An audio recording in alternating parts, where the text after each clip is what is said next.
two or tee people, give them a little squeeze around there.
Got lots of folks that are still out. I mean, we got more that are out this weekend. But you know what? I'm glad you're here because I got a great message for you today. Get out your phones, go to Facebook, let everybody know that you're here. Welcome Eleazar. He's going to be here for the next couple of weeks. You remember him. And Sergio does not have a baby yet. I know, I spoke with him yesterday, and they do not have a baby yet. Hopefully by this week, if not by the 3rd, they're going to induce her on the 3rd, so we'll have a baby sometime. But Eleazar is going to be back with us next week, so he can spend his first weekend home with the new baby boy, so we're all happy for them. That's good, good, good. Doug supposedly got back from Italy this morning, but he's exhausted. He's got a concert tonight, so he's off today. And Robert and Brian, I guess, are still up in Colorado, and then they're going to be gone next Sunday because they're going to be in Huntsville next weekend. And Jessica's out showing property today. We just got lots of folks out today, but it's all good. It's all good. And so if you're giving this morning, remember the church, because you know what? This month is I know it's been a 5-Sunday month, but that doesn't mean there's been a 5-Sunday income. So we got a few things we need to take care of, so any little bit that you can help extra this month, that would be great. Great, great, great, great, great. And let's see what else. I was in Florida this last week. I was in Miami and West Palm, and I did not see the president on sort of thing. So, but I did drive by his place. It's not too shabby. Of course, you can't get within 100 yards of it. So, but I was literally right across the bay from it, where he's at, one of the causeways that are there. But I leave this afternoon, going to speak in Austin tomorrow for the next 2 days, in Houston Wednesday and Thursday. I'll be back Thursday night. But so continue to pray for me. And we're glad to have Missy back. Give Missy a welcome back. And Dr. Paul is in West Texas, but he had a birthday this week. So it's all, yeah, I mean, he's 29 again, another year. So it's all good. It's all good. So, but if you need an offering envelope, raise your hand. I think everybody pretty much gives by the app. Okay, very good. Well, I've got a message for you this morning. How many of you remember this movie? Anybody see the movie, Untouchables? You might remember this picture maybe from it. This was a remake of an earlier movie. This was a remake of an earlier movie. Here's a slide from the earlier movie. You might have seen it, the old version. I like the new guys better. I love Sean Connery. I think he's a great actor. And all these folks, Al Pacino, all good. No, it's not Al Pacino. Is that Al? Yeah, that's Al. So the reason why we're talking about the Untouchables is we're not talking about this movie because this movie is about crime and corruption. Oh, it's like reading the newspaper. Oh. It was about Elliot Ness. I don't know if you remember the story about it or not, but it was when they went after Al Capone. And Brian De Palma, Kevin Costner, Sean Connery, Robert De Niro, and Charles Martin Smith were agents of Elliot Ness who went after Al Capone when they were all into Prohibition and stuff like that. So it was a pretty neat movie, but this was a remake. But our message today isn't about liquor, crime, and corruption. I know. But I did want you to think. Well, we could be talking about the president. We could do that here. Yeah, but we're not. And I'm praying for our country. I'm praying for our country. And we all need to be, because I don't know if you saw it.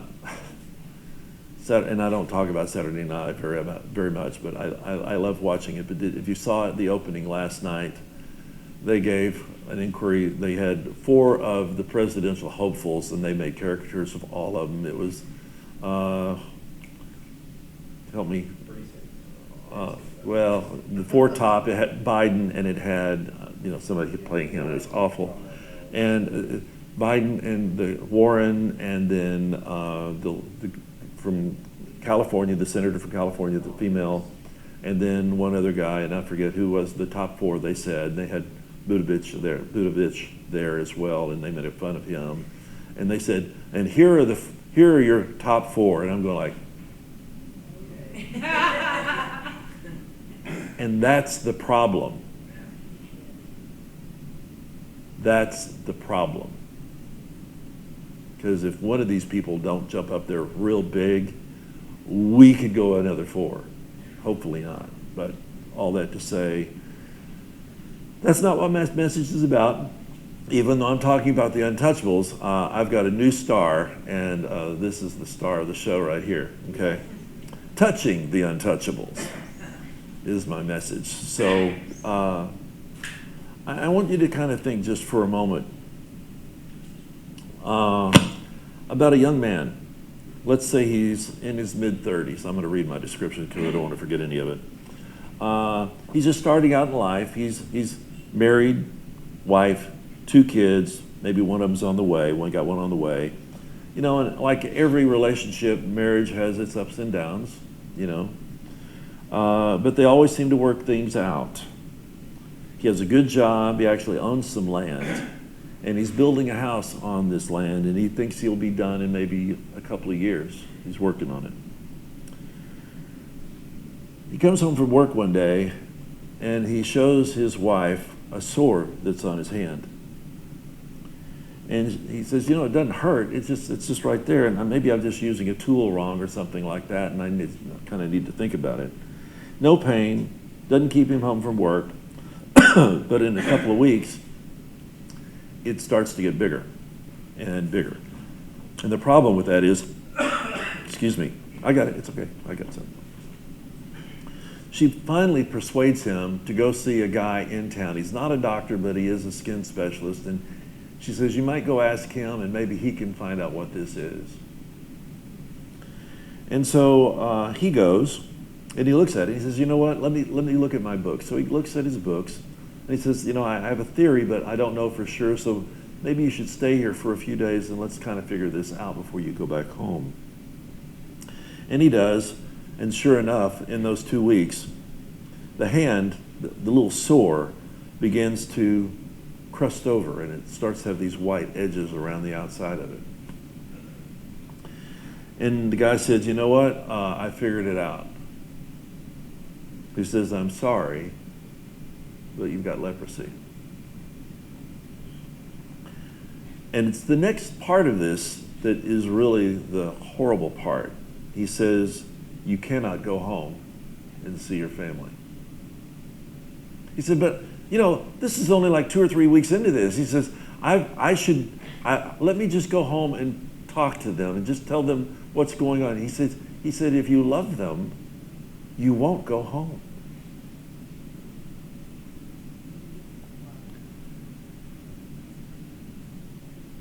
And here's the thing.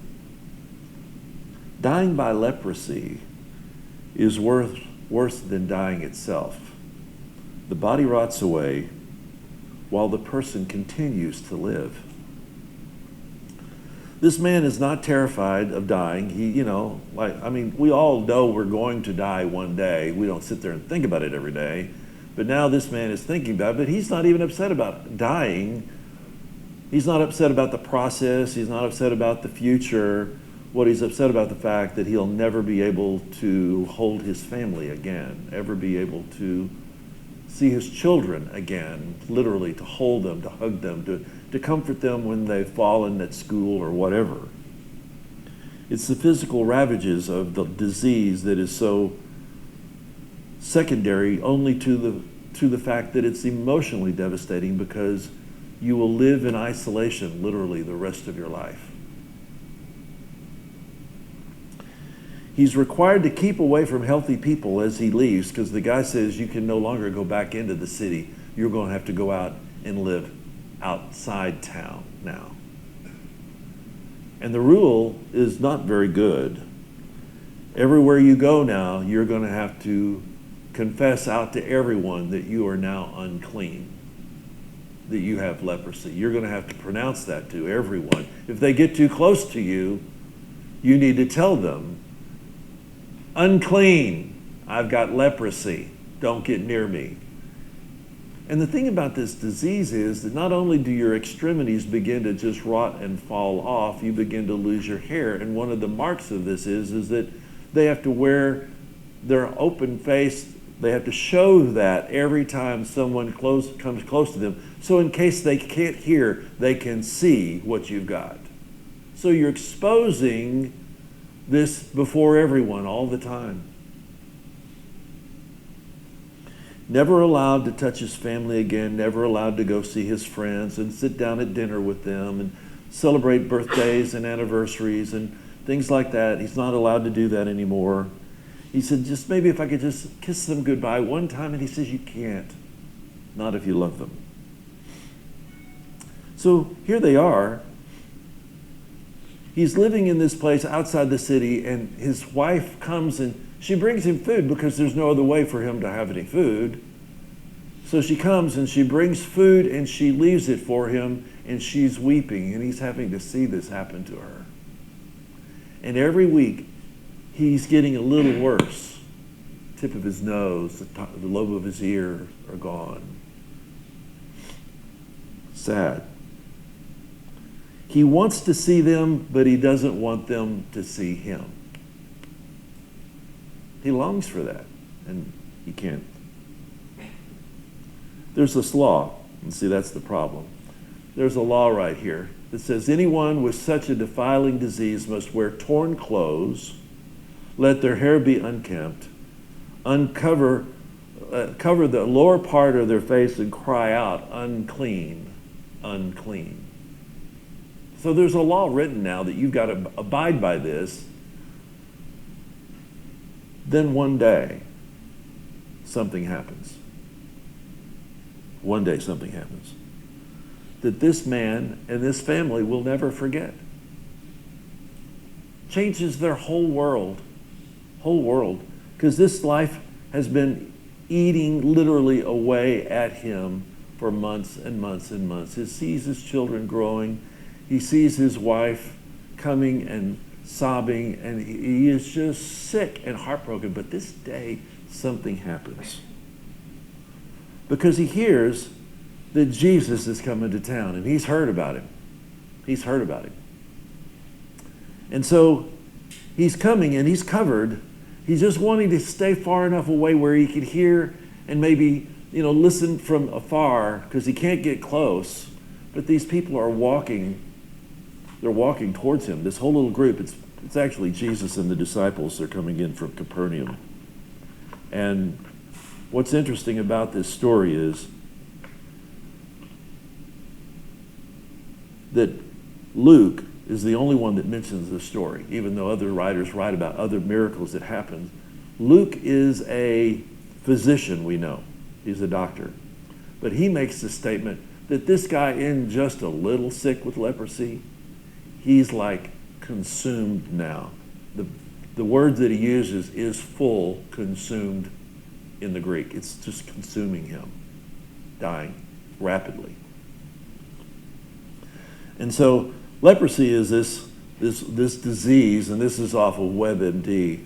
A nerve damage can lead to a dangerous loss of feeling. See, it's not the fact that your body is falling apart or the skin is rotting and falling off. It's that you don't even know it's happening.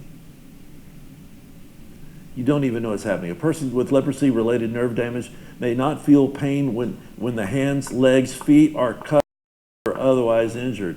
So it's like you're in the kitchen and you're just, you're chopping food, and all of a sudden you just don't realize, but there's a hand, there's a fist, or you're laying down by the fire trying to keep warm, and you roll over and you don't realize, but you just rolled over into the fire. You don't feel your fingers being frostbitten because you don't have any feeling in them, but the next day they're off. The lepers were expected to live outside of town, often in garbage heaps, have no contact with family or friends. And it's not like you'd want these people living next door to you, necessarily, because you're actually watching people waste away, literally watching them. Except one day, this group of people come, and it's Jesus, and he wanted to hear them. So he kept he's as close as he can, but now they're coming towards him. And he starts out, he's calling unclean, and he's kind of doing the back step, kind of backing up. And he's unclean. And when he says that, the group of people that are with Jesus start backing up, but Jesus doesn't back up. He's just coming on. He's just coming right at him. And he's thinking, he says, I want to hear you. I want to hear what you have to say, but you need to stop. You're getting too close. You're getting too close. And Jesus doesn't stop. See, this guy has been used to seeing contempt in the eyes of people when they see him, and he lets them know who he is. He's seen the revolt in their eye when he's looked at them and how revolted they are at his own appearance. Jesus isn't seeing that. All he's seeing when he's looking into Jesus' face is compassion and love. That's all he sees. Something strange happens.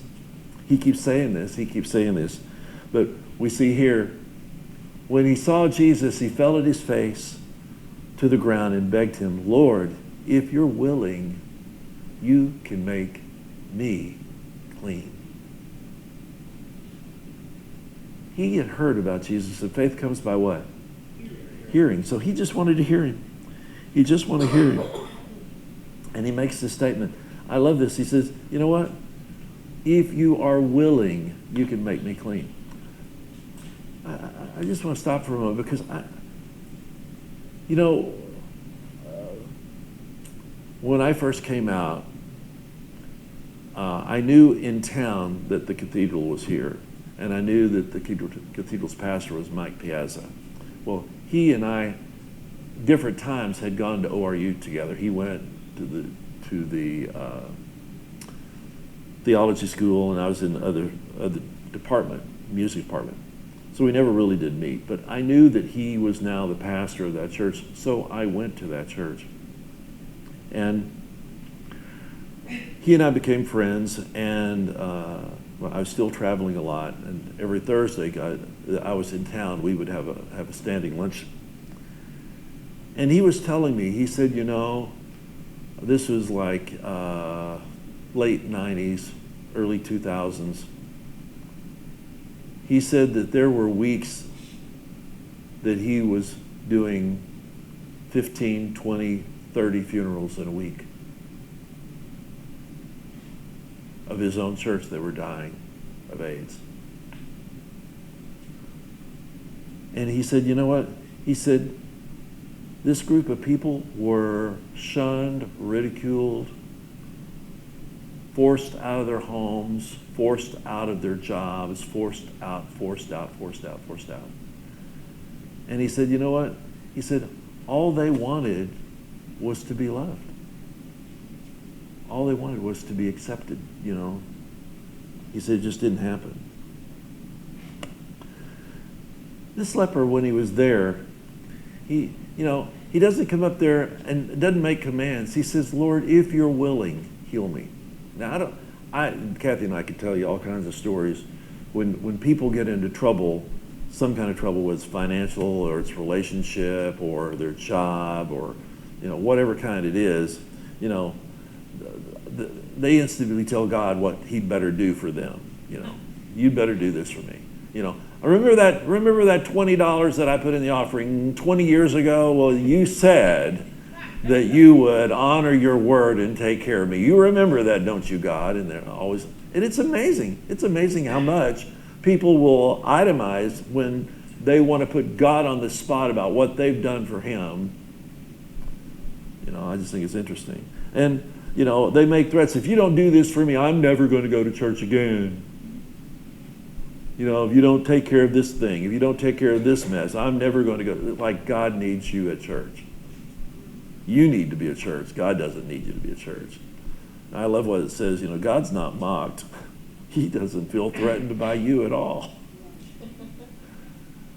And this guy with this leprosy says, don't you realize that this is causing me to have to live away from my family and I can't take care of them? He didn't say any of that. He didn't say any of that. Because you can't force God to do anything. A lot of times people think you can. A lot of times people think you can put the squeeze on God to do something for you. And I just think it's amazing. I think it's amazing.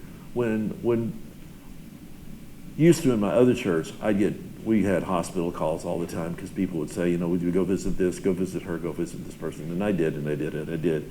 But it's amazing to talk with those people who really don't have a relationship with God. They think they've got a relationship with God because they go to church on Christmas and Easter. They think they've got that, really tight relationship with God because of all that. And you go and talk with them, and they say, I think God should do this for me. And I'm going like, well, really? Why do you think God owes you the time of day? Because our relationship with God is the most important element. This guy obviously doesn't have one, but he's not trying to get one either and trying to pull the wool over God's eye by saying, I go to temple on a regular basis. What is regular? What does that? In this whole process, the thing that touched me when I was looking at this message over and over again was the fact that here was a man who had a life.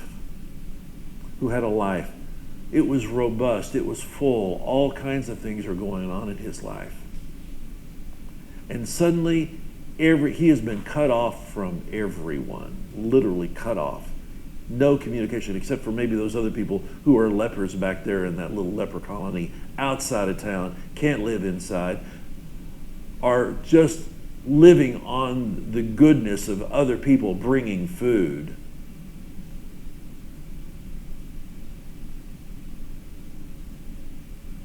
I think it's amazing. He doesn't make a command. But what he does do, Jesus continues to press his way towards him. And all the illustrations in the Bible, if you got brushed up against a leper, you had to go through the cleansing ceremony. You had to be separated yourself for a certain time to make sure that you didn't develop it. All this stuff. And he's approaching this man, and the man's saying, you know what, no, I'm unclean. He knows he's trying to keep Jesus whole, but he really doesn't have an idea who Jesus really is yet. But Jesus reached out his hand and touched the man. He says, I am willing. Now, I want you to realize this. How many stories have we talked about the fact that Jesus didn't have to heal, didn't have to touch anybody? He sent his word, didn't he? He sent his word. He could have done it without touching the guy. He could have just blinked and it happened. All the ways that we've seen Jesus heal in all these miracle weeks that we've been studying this, he didn't have to touch him, but he did. And he said, be clean. And immediately, a recreative miracle took place because he was whole again. Instantly, miraculously, in front of God and everybody, this just took place. I think it's interesting, you know. I think it's interesting because these people are not supposed to live in town. Not supposed to live in town. And this guy's kind of weaving in, trying to get this story and trying to hear. And suddenly Jesus reaches over and he says, I want to do this for you. I want to heal you. And you need to, every time you see yourself in a bad spot, you need to see him saying that to you. I want to touch you. I want to touch you. You know, it's like when I first started this church, there were lots of people that we still had in hospitals that were dying of HIV-related illnesses. And when you go to see them, I just hugged them. You see, information dispels fear. When you know what's going on, you can do anything. When you know you're not going to get hurt and you can hug somebody because they may have a contagious disease, you know what? They suddenly feel a whole new experience because they have had someone touch them. There are so many people in our community that feel like they are completely untouchable because of this or that, this happened to me or that happened to me, and I've been in jail and I've been in prison and I've been happened this to this, I'm on drugs and I've got a sex addiction and I've got all these problems and no one, they feel unclean inside. They may not say it to anybody, but they feel that way. So here's this group of people. Jesus has just healed him. He has touched this guy in front of all these people. Can you imagine? They're all going, oh my God, there goes Jesus. He's gone.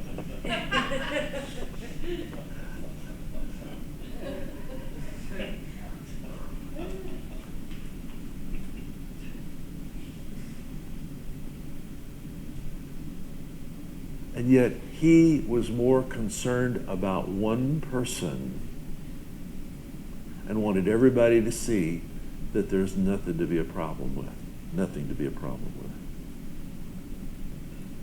But he did go on to tell him one other thing. He made this statement. He said, Jesus ordered him, don't tell anyone, but go show yourself to the priest and offer the sacrifices that Moses commanded for your cleansing as a testimony to them.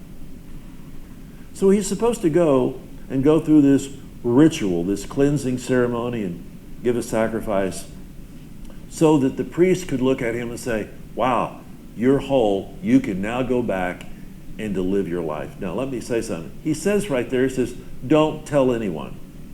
I got news for you. I don't think you could keep him shut down. I don't think you could, because see, here's the deal. He goes back and he goes through the cleansing ceremony and he's healed. Where do you think he went? Home. To embrace that wife, to pick up those kids, maybe to hold that new baby that was on the way, to be reunited with all the people that were around him. He's been restored. This guy has been away, pulled out of society, unclean, has now been restored. I imagine the place was a riot around the neighborhood. I don't think you could have shut anything down.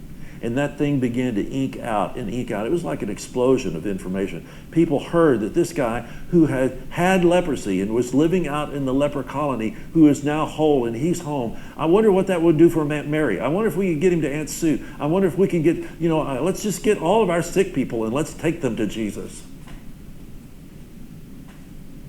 He said, don't tell anybody. Don't tell anybody. But you know what? I don't think you could keep a miracle like that from being told. And I don't think the rabbi is actually going to be shut up about it either, because they just never seen anything. There's only been 3 cases in the whole Bible where somebody who had leprosy was ever restored, other than the 10 that had happened previously to this. But it's not something that happens all the time. So he put his hand and he touched him. I think it's interesting what the Greek says here. The Greek literally translates that Jesus took hold of him. Not just a little, let's see, how far away can I get from you? Just barely touch you. No, it says he just took hold of him, embraced him. Can you imagine how good that felt? Not just that it was Jesus, but that you hadn't felt the touch of anybody else. You hadn't had anybody hug you, hadn't had anybody embrace you, just to console you, just to be there. Oh, I'm sorry you lost that ear. Let me hold on to you. No. They couldn't even do that.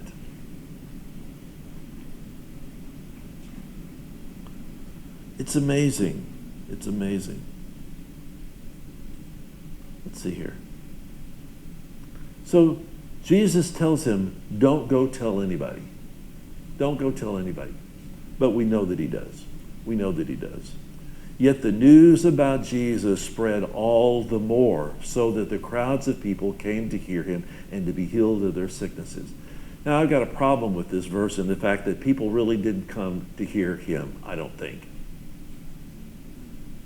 I think the reason why they were there was purely selfish motivation. But you know what? You never see Jesus turning away sick people. He heals them anyway. I like it because there's several places in the Bible where it said he healed all the sick.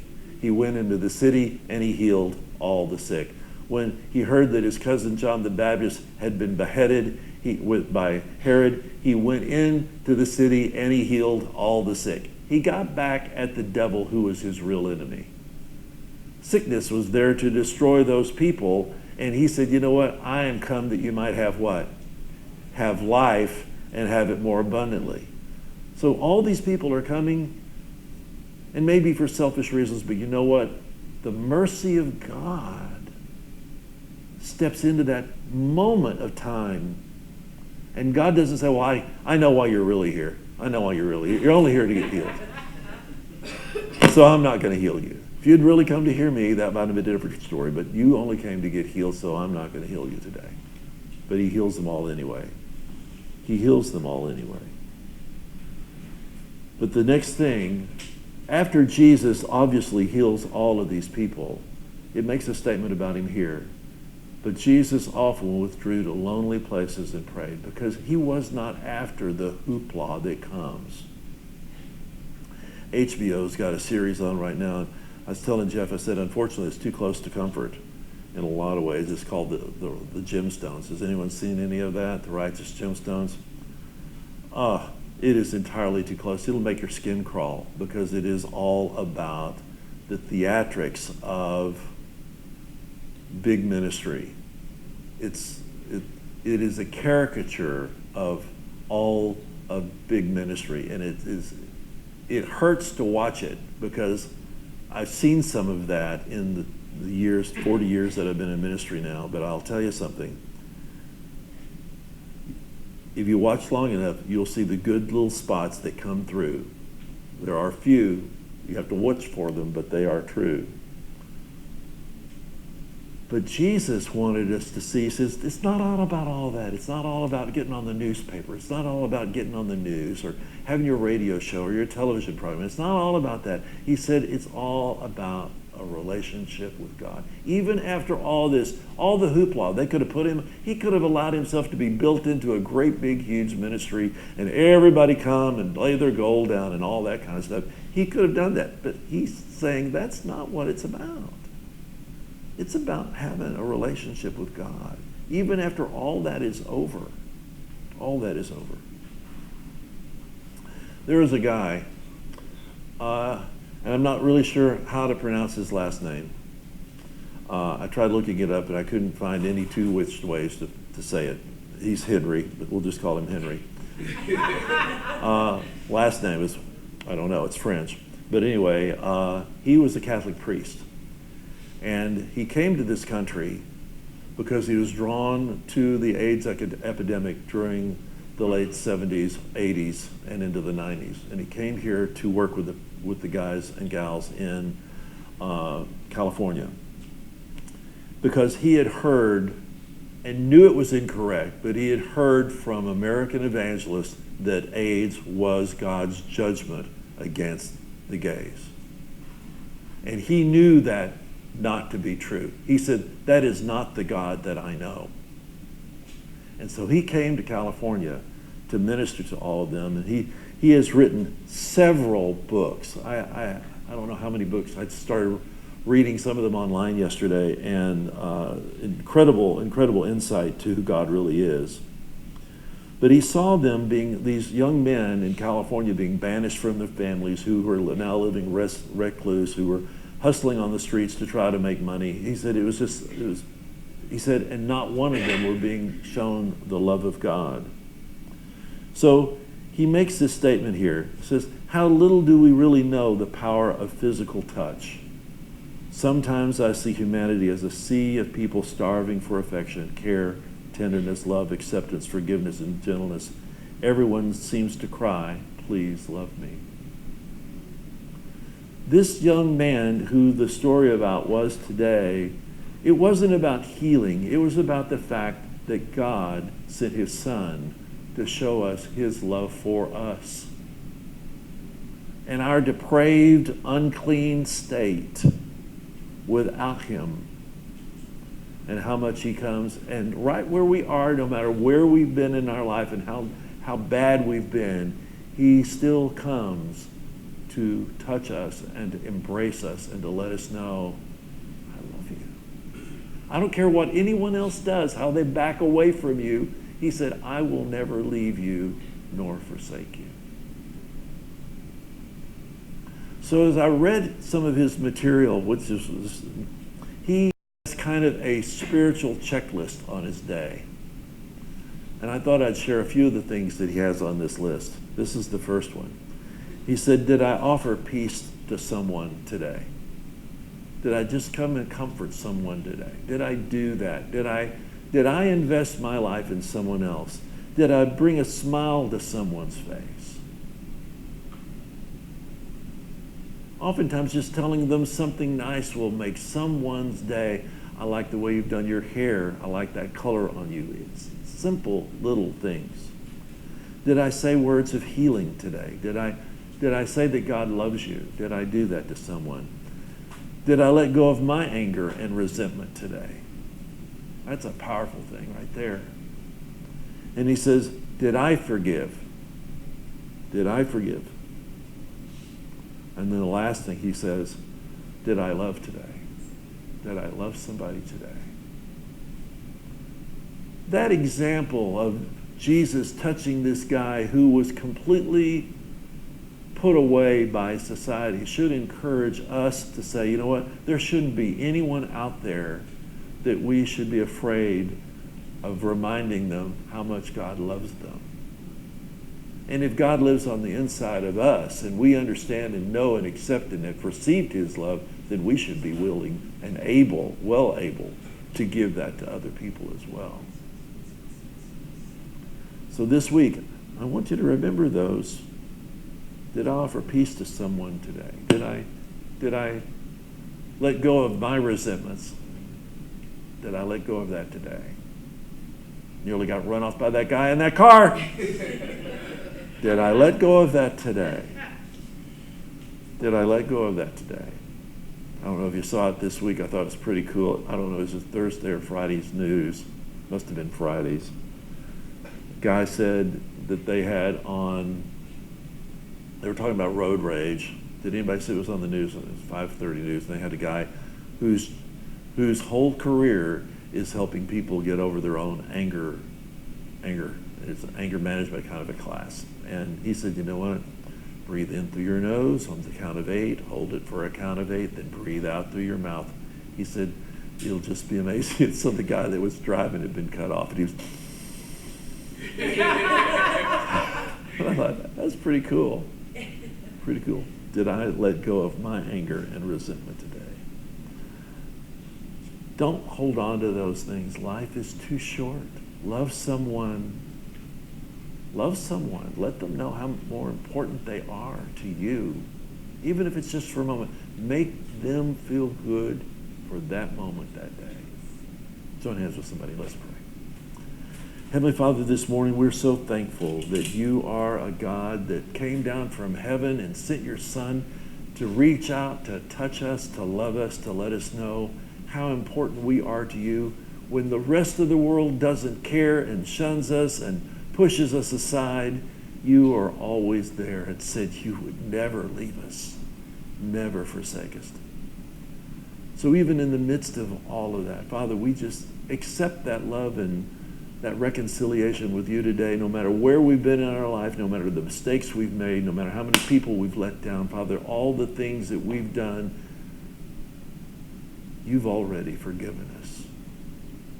Father, so we choose to forgive ourselves and in that light, forgive others as well. So Heavenly Father, we give you all the praise and the glory for it today now in Jesus' mighty name. In Jesus' name, and everyone said.